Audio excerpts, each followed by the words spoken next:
Hello, today I'm going to share with you 5 different ways that you can create space. So this is covered in area 1 of self-study, and I highly recommend that you use these practices to create space in your daily life as you cultivate a stronger sense of self-love. So let's dive right in. And the first one being space in your calendar or in your schedule or with the amount of time you have in your day. So how many times have you heard yourself or someone else say, I don't have time, or I ran out of time, or I didn't get to this because of XYZ? Well, the truth is you actually do have time. You just have to dedicate time to the very thing that you're trying to achieve, which is to love all of you. So how might you go about doing that? How do you create space in your schedule? Well, you say no to more things, or you say yes to other people helping you. You can also delegate. You can also get up earlier. You could go to bed earlier.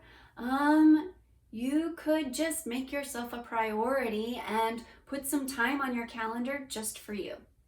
So that's tip number 1. All right, so tip number 2 for creating space is in your home.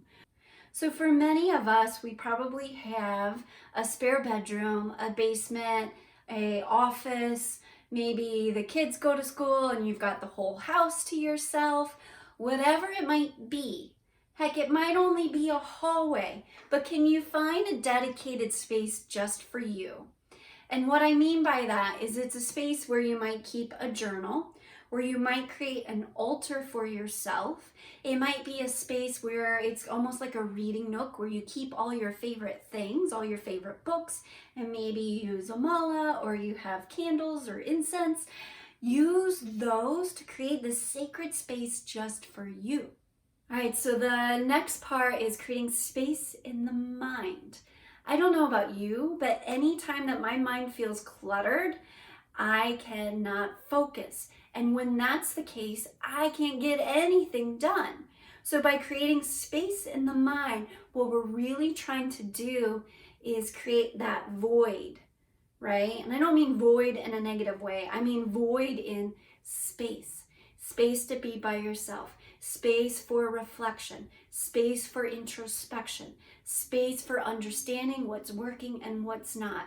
If the mind is cluttered with all of the shit you've got to do or the things that are like you're not happy about, that doesn't serve you. So what I recommend is take your journal or open up a sheet in your computer, and I want you to do a data dump. What is swirling around up here?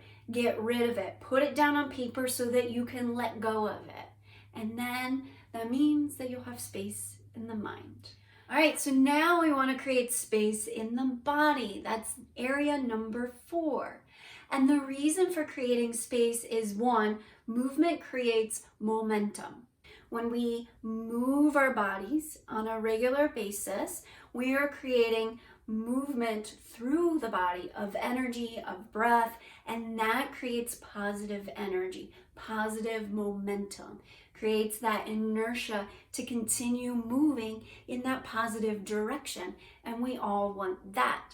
So I recommend that you create space in the body by moving daily. All right, so the 5th and final tip is creating space in the heart.